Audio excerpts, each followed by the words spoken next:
नमस्कार, मैं अविनाश रंजन गुप्ता आपका अपने चैनल पर हार्दिक अभिनंदन करता हूं। आज हम तत्सम, तद्भव, देशज और विदेशज शब्दों का अध्ययन करने वाले हैं। ये व्याकरण के शब्द विचार पाठ के अंतर्गत आने वाला एक अध्याय है। तो चलिए शुरू करते हैं। देखिए, शब्द विचार जिसे हम लोग अंग्रेजी में मॉर्फोलॉजी कहते हैं, इसमें शब्दों के 4 भेद होते हैं, अर्थात शब्द के 4 भेद किए गए हैं। पहला होता है उत्पत्ति के आधार पर, बेस्ड ऑन ओरिजिन और सोर्स। दूसरा होता है रचना के आधार पर, बेस्ड ऑन फॉर्मेशन। तीसरा होता है प्रयोग के आधार पर, बेस्ड ऑन यूसेज। और अंतिम और चौथा है अर्थ के आधार पर, जिसे हम लोग कहते हैं बेस्ड ऑन मीनिंग। तो अभी हमारा मैटर ऑफ कंसर्न है उत्पत्ति के आधार पर। इसे कहीं कहीं विकास या उद्गम के आधार पर भी कहा जाता है। तो शुरू करते हैं उत्पत्ति के आधार पर शब्दों का अध्ययन। देखिए, उत्पत्ति, विकास या उद्गम के आधार पर शब्द 4 प्रकार के होते हैं, जिसमें पहले नंबर पर आता है तत्सम शब्द। अंग्रेजी में इसके लिए हम लोग संस्कृत वर्ड ही यूज़ करते हैं। दूसरा है तद्भव शब्द। इसके लिए हम लोग अंग्रेजी में डिराइव्ड फ्रॉम संस्कृत वर्ड्स का प्रयोग करते हैं। तीसरा है देशज या आंचलिक शब्द। इसे हम लोग अंग्रेजी में रीजनल वर्ड्स कहते हैं और कहीं कहीं इसे नेटिव वर्ड्स भी कहते हैं। चौथा है विदेशज या आगत शब्द, जिसे हम लोग फॉरेन वर्ड्स कहते हैं। किसी किसी ग्रामर की पुस्तक में आपको गृहीत शब्द भी देखने को मिल सकता है। तो शुरू करते हैं तत्सम शब्दों से। देखिए, तत्सम शब्द की अगर हम लोग केवल व्याख्या करें, इस पर हम लोग विचार करेंगे या इसका डिकंस्ट्रक्शन करेंगे, तो पाएंगे कि ये 2 शब्दों के मेल से बना है, तत् और सम। तत् का संस्कृत में अर्थ होता है उसके और सम का अर्थ होता है समान, अर्थात उसके समान। किसके समान? उसके समान, संस्कृत शब्दों के समान। तो जो शब्द संस्कृत के होते हैं उन्हें ही हम लोग तत्सम शब्द कहते हैं। देखिए, वैसे शब्द जो संस्कृत और हिंदी दोनों भाषाओं में समान रूप से प्रचलित हैं, अंतर केवल इतना है कि संस्कृत भाषा में वे अपने विभक्ति चिन्हों या प्रत्ययों से युक्त होते हैं और हिंदी में वे उनसे रहित होते हैं, अर्थात विभक्ति चिन्ह या प्रत्ययों का प्रयोग हिंदी में नहीं होता। जैसे यहाँ देखिए, संस्कृत में कर्पूरः, तो कर्पूरः में यहाँ देखिए विसर्ग का चिन्ह लगा है, लेकिन हिंदी में जब हम उसको कैरी फॉरवर्ड कर लेंगे तो केवल कर्पूर, उसमें विसर्ग चिन्ह लुप्त हो जाएगा। ठीक उसी प्रकार देखिए पर्यंक, यहाँ का विसर्ग चिन्ह भी हिंदी में आने के बाद लुप्त हो गया है। उसी प्रकार देखिए फलम, तो ये जो म है जिसमें हल चिन्ह लगा हुआ है वो यहाँ आने पर लुप्त हो गया। उसी प्रकार देखिए ज्येष्ठ, एक महीने का नाम जिसमें विसर्ग चिन्ह लगा हुआ है, लेकिन हिंदी में जैसे ही हम लोग कैरी फॉरवर्ड करेंगे वो विसर्ग चिन्ह हिंदी में लुप्त हो जाता है। तो इस तरीके से हम लोग ये जान पाते हैं कि संस्कृत के शब्दों में थोड़ा सा फेरबदल हम लोग हिंदी में लाने के बाद कर लेते हैं। यहाँ देखिए कुछ तत्सम शब्द दिए गए हैं, जैसे क्षत्रिय, क्षेत्र, ज्ञान, यज्ञ, मनुष्य, षष्ठी, विषण, कृपया, कृषि, फलतः, प्रातः, श्याम, श्याली, श्वशुर, निश्चय, निश्चल इत्यादि। श्याली का मतलब होता है साली, सिस्टर इन लॉ, और श्वशुर का मतलब होता है फादर इन लॉ, ससुर। ओके, अब हम लोग आ जाते हैं तत्सम शब्दों के विशेष द्रष्टव्य पर। देखिए, ये जो विशेष द्रष्टव्य हैं सचमुच बड़े ही इंटरेस्टिंग हैं और इसमें बहुत सारी रोचक जानकारियाँ छिपी हुई हैं। जैसे देखिए, जिन शब्दों में क्ष, ज्ञ, मूर्धन्य श और अणा आदि वर्णों का प्रयोग हो वे तत्सम शब्द ही कहलाते हैं। अर्थात अगर आप कभी भी किसी भी शब्द में इन 4 वर्णों को देखेंगे तो आप समझ जाइएगा कि वो तत्सम शब्द ही है। उदाहरण के तौर पर देखिए, क्षत्रिय ये आ गया, क्षेत्र ये आ गया, ज्ञ ज्ञान, यज्ञ, मनुष्य देखिए मूर्धन्य सा, षष्ठी का ये देखिए मूर्धन्य सा, विषण का ये देखिए मूर्धन्य सा, इसमें अणा भी है। ठीक है, तो इस तरीके से आप जान पाएंगे कि जिसमें ये चारों वर्ण होंगे या कोई भी शब्द जिसमें ये 4 वर्ण हो सकते हैं वो संस्कृत का ही होता है। ये देखिए, ये है री और इसकी मात्रा है ये। इसका प्रयोग भी केवल और केवल तत्सम शब्दों में होता है। उदाहरण के तौर पर देखिए, यहाँ देखिए कृपया, ये देखिए कृषि, और अगर आपने देख लिया ऋषि, तो ये संस्कृत का वर्ड है। और यही कारण है कि आप चाहें तो क्रिकेट, ये जो शब्द है हिंदी में हम लोग ऐसे भी लिखते हैं, और अगर हम लोग चाहें तो ऐसे भी लिख सकते हैं, लेकिन ये गलत हो जाता है। इसका कारण ये है कि ये जो री का प्रयोग होगा केवल संस्कृत शब्दों में होगा, और क्रिकेट जो है ये अंग्रेजी का शब्द है, इसीलिए हम लोग ऐसे क्रिकेट नहीं लिख सकते। अब देखिए, जिन शब्दों में विसर्ग का चिन्ह आता है वे तत्सम शब्द ही होते हैं, अर्थात जिसमें विसर्ग का चिन्ह होगा। उदाहरण के तौर पर देखिए, यहाँ पर फलतः, प्रातः, वस्तुतः, ऐसे जो शब्द हैं ये संस्कृत के ही शब्द होंगे, अर्थात जिसमें हम लोगों को विसर्ग का चिन्ह मिलता है उसे हम लोग संस्कृत का ही शब्द या तत्सम शब्द कहते हैं। आपने देखा होगा कहीं कहीं दुख ऐसा लिखा जाता है विसर्ग वाला, तो ये संस्कृत का है, लेकिन जैसे ही आप दुख देखेंगे कि ऐसा लिखा गया है तो आप समझ लेंगे ये संस्कृत का परिवर्तित रूप है, जिसे हम लोग कहते हैं तद्भव शब्द। याद रखिएगा, तत्सम शब्दों में कभी भी चंद्रबिंदु का प्रयोग नहीं होता। यस, चंद्रबिंदु का प्रयोग केवल हिंदी शब्दों में होता है। इसके बाद देखिए, आधे श, अर्थात ये आधे तालव्य श से अगर किसी शब्द की शुरुआत होती है तो वह तत्सम शब्द ही होता है। जैसे श्याम, श्याम का मतलब हो गया सांवला, ठीक है। श्याली अर्थात सिस्टर इन लॉ, साली जिसे हम लोग बोलचाल की भाषा में बोलते हैं। श्वशुर अर्थात फादर इन लॉ। तो देखिए, किसी भी शब्द की शुरुआत में अगर आधा तालव्य श आ रहा है तो वह संस्कृत का ही होगा। तत्सम शब्दों में च और छ के पूर्व केवल तालव्य श ही आता है। जैसे देखिए यहाँ निश्चय, तो इसमें तो टाइपिंग में ऐसे आ गया, लेकिन आप ऐसे देखिए, च के पूर्व क्या आ गया, तालव्य श आ गया, ठीक है। निश्चल देख लीजिए, निश्चल, तो ये देखिए निश्चल, छ के पूर्व स आ गया। तो ऐसा कोई भी शब्द जब आप उसमें च और छ देखते हैं और उसके पूर्व श, चाहे पूरा हो या आधा, वो आ जाता है, तो आप समझ जाइएगा कि वो संस्कृत का ही शब्द है। उसके बाद देखिए एक बात, नुक्ते का प्रयोग संस्कृत शब्द में कभी नहीं होता, केवल विदेशी शब्दों में होता है। नुक्ता जो है वो क, ख, ग, ज, फ, इन 5 व्यंजन वर्णों के नीचे लगता है। अर्धचंद्रकार का प्रयोग भी तत्सम शब्दों में ना होकर विदेशी शब्दों में होता है। अर्धचंद्रकार कहने का मतलब है आपको बॉल लिखना है तो आप ऐसे लिखेंगे।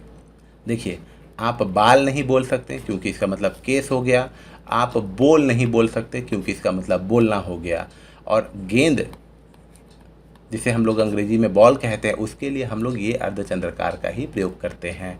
तो इसका प्रयोग केवल और केवल विदेशी शब्दों में ही होता है। तो ये थे तत्सम शब्दों से जुड़े कुछ विशेष द्रष्टव्य। अब हम लोग आ जाते हैं तद्भव शब्द पर, जिसे हम लोग अंग्रेजी में डिराइव्ड फ्रॉम संस्कृत वर्ड्स कहते हैं।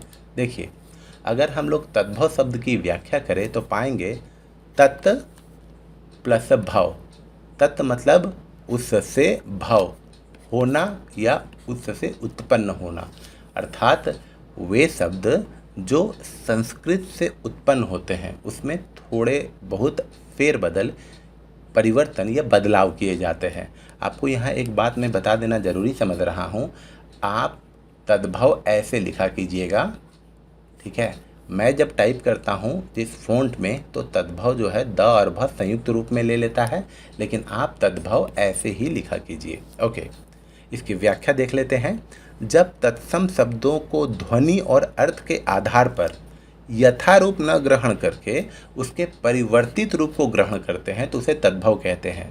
देखिए, ध्वनि में तो परिवर्तन हो जाएगा, अर्थ में भी परिवर्तन होता है, और उसे ही हम लोग तद्भव शब्द कहते हैं। कई रूपों में वे उनके समान नज़र आते हैं। कभी कभी तद्भव और तत्सम समान ही नज़र आते हैं। देखिए, जैसे कर्पूर, तो कर्पूर जो है इसे हम लोग हिंदी में कपूर कह देते हैं। क्षेत्र, देखिए कर्पूर कहने का मतलब कपूर तो हो गया, लेकिन यहाँ देखिए क्षेत्र, क्षेत्र को हम लोग जब तद्भवीकरण करते हैं तो वो हो जाता है खेत। इसका मतलब हो गया फार्म। स्पेशली खेती लायक ज़मीन, फार्मिंग लैंड, लेकिन ये क्षेत्र कहने का मतलब हो गया एरिया। हम लोग बोल देते इसका क्षेत्रफल कितना है, ठीक है। पढ़ाई के क्षेत्र में आगे बढ़ो तो देखिए यहाँ पर संस्कृत में कुछ और अर्थ था और तद्भवीकरण करने के बाद उसका अर्थ कुछ और हो गया। जैसे देखिए पर्यंक, तो पर्यंक संस्कृत का वर्ड है और ये है पलंग। पृष्ठ, तो पृष्ठ और पीठ, पीठ कहने का मतलब हो गया बैक, ठीक है। और पृष्ठ कहने का मतलब हो गया पेज, हम लोग पेज भी बोलते हैं।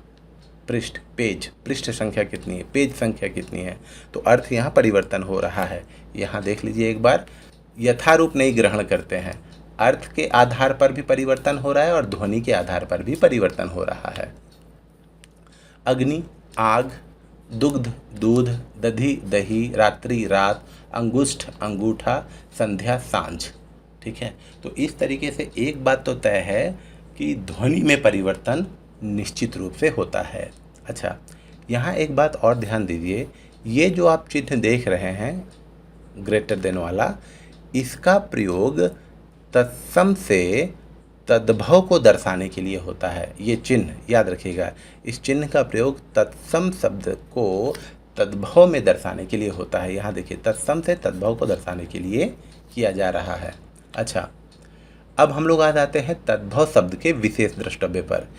यहाँ पर भी जितने भी हम लोग पॉइंट्स पढ़ेंगे इसमें बहुत ही रोचक जानकारी छिपी हुई है। देखिए, प्रायः संस्कृत शब्दों में प्रयोग क्ष वर्ण तद्भव में ख का रूप ले लेता है, ठीक है। मान लीजिए अगर किसी शब्द में क्ष है संस्कृत के, तो वो मैक्सिमम केसेस में ख का रूप ले लेता है। जैसे क्षेत्र, तो देखिए क्ष है, ये खेत हो गया। मक्षिका, तो देखिए मक्खी हो गया। उसी प्रकार देखिए खीर, तो यहाँ खीर हो गया। क्षण, छीन, भिक्षा, देखिएक्षा, ख। इक्षु, सुगर कैन, ईख हो गया, जिसे हम लोग गन्ना कहते हैं। शिक्षा, सीख, देखिए ख। पक्ष का पंख, लक्ष्य का लाख, कुक्षी का कोख, जिसे उम्ब कहते हैं।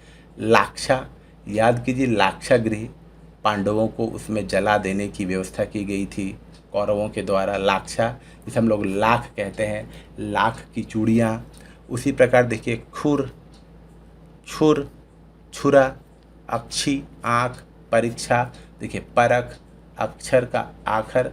तो इस तरीके से हम लोग देख रहे हैं संस्कृत शब्दों में अगर किसी शब्द में क्ष का प्रयोग हो रहा है तो कुछ केसेस में वह ख में परिवर्तित हो जाता है अगर हम उसका तद्भवीकरण करते हैं तो।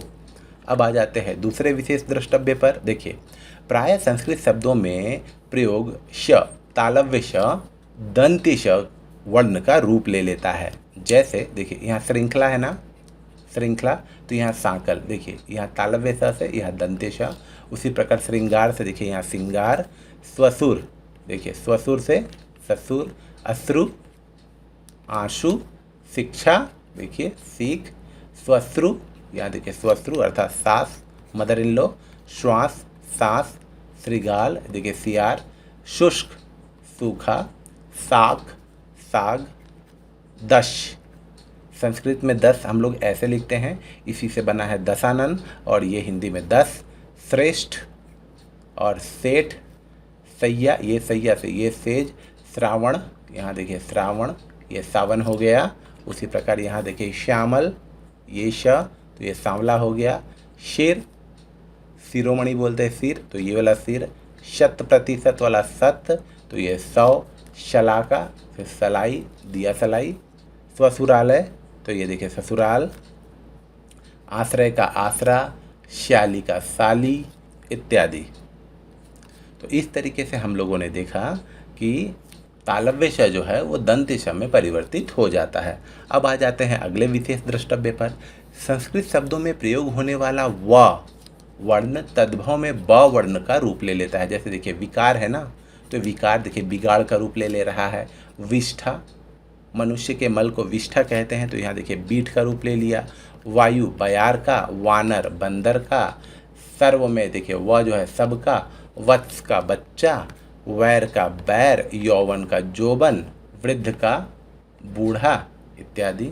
इसके बाद देख लीजिए संस्कृत शब्दों में प्रयोग य वर्ण तद्भव में ज वर्ण का रूप ले लेता है। सैया, तो ये सैया का ये साद या देखिए ज में बदल गया।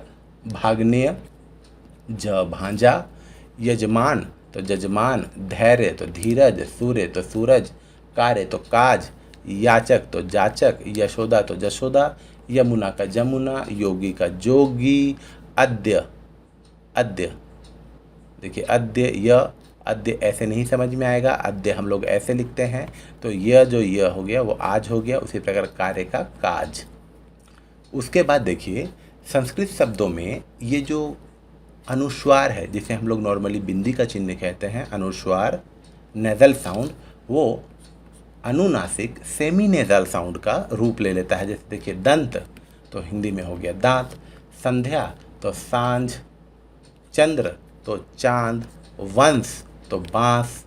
कंटक तो कांटा। ग्रंथि तो गांठ। श्रृंखला तो सांकल। अंगुली तो उंगली। अंगुष्ठ तो अंगूठा। अंधकार तो अंधेरा। तो इस तरीके से हम लोगों ने देखा कि संस्कृत के कुछ शब्द हैं जो अनुस्वार वाले होते हैं, वो अनुनासिक का रूप ले लेते हैं। यहाँ पर तत्सम तद्भव शब्दों की एक सूची दी गई है। आप वीडियो को पॉज कर करके इसका अध्ययन आप जरूर करेंगे तो आपकी जो हिंदी की वोकेबलरी है डेफिनेटली वो एनरिच होगी और आपको दोनों भाषाओं के शब्दों का ज्ञान भी होगा।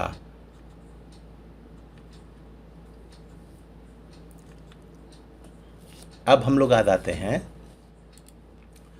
देशज या आंचलिक शब्द पर, जिन्हें हम लोग रीजनल वर्ड्स या नेटिव वर्ड्स कहते हैं। देखिए वे परंपरागत शब्द जिनके बारे में निश्चित पता नहीं चल पाया कि वे किस भाषा से उद्भूत होकर प्रचलन में आ गए हैं, वे लोक प्रचलित शब्द जो अपनी विशिष्ट पहचान बनाकर हमारी भाषा में प्रयुक्त हो रहे हैं, उन्हें ही देशज या आंचलिक शब्द कहते हैं। और इनके ओरिजिनेशन के बारे में सही जानकारी नहीं पता चल पाती है। इनका संस्कृत भाषा से कोई भी संबंध नहीं होता। जैसे देखिए अब खुरपा, गाड़ी, छाती, बाप, बेटा, पिल्ला, पगड़ी, खिड़की, तेंदुआ, कटोरा, खिचड़ी, डंगर, कांच, खादी, घपला, पेठा, टट्टू, कबड्डी, थोता, धब्बा, ठेस, टीस, या आप यहाँ थप्पड़ लिख दीजिए या पापड़ लिख दीजिए। तो ये सब कुछ ऐसे हैं जिनके ओरिजिनेशन के बारे में हमें पता ही नहीं है, लेकिन हाँ कहीं पर किसी पर्टिकुलर एरिया में, किसी पर्टिकुलर अंचल में ये शब्द बोले जाते थे और धीरे धीरे ये शब्द अपनी विशिष्ट पहचान बनाकर उस आंचलिक सीमा को पार करके राष्ट्रीय स्तर पर फेमस हो चुके हैं। इन्हें ही देशज शब्द या आंचलिक शब्द कहते हैं। आपको ये जानना ज़रूरी है इन्हें देशज शब्द क्यों कहते हैं। देश मतलब जगह और ज मतलब होता है जन्म। जो शब्द अपने ही देश में जन्म लिया हो उसे हम लोग कहते हैं देशज शब्द। अब हम लोग आ जाते हैं अंतिम पर, जो है विदेशज, आगत। इसे हम लोग गृहीत शब्द भी कहते हैं और अंग्रेजी में इसे फॉरेन वर्ड्स कहते हैं। तो चलिए शुरू करते हैं। विदेशज शब्द या आगत शब्द। देखिए जब कोई भाषा विदेशी भाषाओं के संपर्क में आकर उसके शब्दों को भी अपने में समाहित कर लेती है, वैसे शब्दों को ही विदेशज शब्द या आगत शब्द कहते हैं। और ये हमें बहुत अच्छे से पता है कि हिंदी भाषा एक ऐसी भाषा है जो बहुत सारी विदेशी भाषाओं के शब्दों को अपने अंदर समाहित कर चुकी है। इसके बहुत सारे कारण हैं, क्योंकि कभी भारत पर पुर्तगालियों ने राज किया, कभी अंग्रेज़ों ने राज किया, कभी मुग़लों ने राज किया। तो इस तरीके से हम लोग उनकी भाषा से भी रूबरू हुए और उनकी भाषा के शब्दों को भी हम लोगों ने अपने में समाहित कर लिया। जैसे देखिए अंग्रेजी के शब्द, ये हमारे जीवन के दिन प्रतिदिन प्रयोग में आने वाले कुछ शब्द हैं। जैसे school, doctor, station master, train, slate, degree, court, glass, office, press, collector, registry, notice, pen, steel, rail, fund, committee, meter, company, box, button, commission और न जाने कितने सारे शब्द हम लोग अंग्रेजी के अपने प्रतिदिन के जीवन में व्यवहार में लाते हैं। उसके बाद देखिए फारसी शब्द, जैसे अफसोस, अदा, आराम, आदमी, उम्मीद, कबूतर, कमर, खूब, जवान, दरबार, जोर, दुकान, दाग, मोजा, गर्म, कद्दू, दोस्त, गुल, ये सब जो है ये फ़ारसी शब्द हैं। उसी प्रकार देखिए अरबी शब्द भी हम लोग अपने डे टू डे लाइफ में प्रयोग करते हैं, जैसे अदना सा आदमी, अजनबी, इनाम, उम्दा, उम्र, एहसान, औसत, कसर, कसम, कीमत, खास, खत, खबर, ख्याल, गरीब, गुस्सा, जाहिल, जिस्म, जनाब, जालिम, तमाशा, तारीख, नतीजा, नशा इत्यादि। अब हम लोग आ जाते हैं तुर्की शब्दों पर। देखिए तुर्की, उर्दू जो है वो तुर्की का शब्द है। बहादुर, चम्मच, काबू, कालीन, कैंची, कूली, चमचा, चेचक, चकमक, चोंगा, जालिम, तोप, तमगा, तलाश, बहादुर, मुगल, लाश, सौगात इत्यादि। ये सब तुर्की शब्द है। इसके बाद देखिए फ्रांसीसी शब्द जो बहुत ही कम है, जैसे अंग्रेज, कूपन, कारतूस, ये सब जो है वो फ्रांसीसी शब्द है। पुर्तगाली शब्द में देखिए गोदाम, गमला, आलपीन, कमरा, संतरा, अलमारी, कनस्तर, ये सब पुर्तगाली शब्द हैं।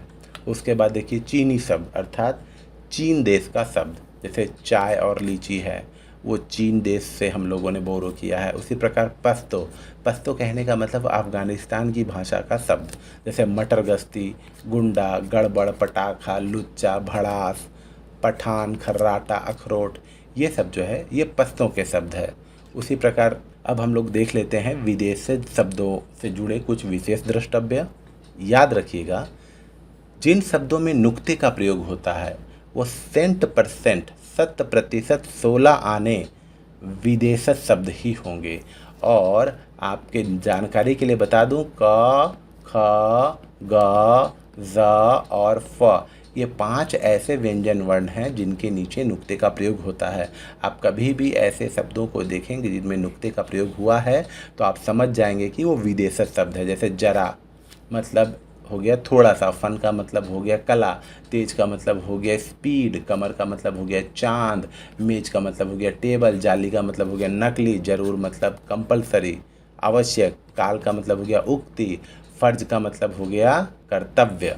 अर्धचंद्राकार का प्रयोग भी विदेशज शब्दों में ही होता है। इसके बारे में हम लोगों ने पहले स्लाइड में भी डिस्कशन किया था, जैसे बॉल, मॉल, कॉलेज, डॉक्टर इत्यादि। तो इस तरीके से हम लोगों ने तत्सम, तद्भव, देशज और विदेशज इन चारों प्रकार के शब्दों का अध्ययन किया। उम्मीद करता हूँ कि आपको मेरा वीडियो ज़रूर अच्छा लगा होगा। हम पुनः मिलेंगे किसी अगले वीडियो में, तब तक के लिए धन्यवाद।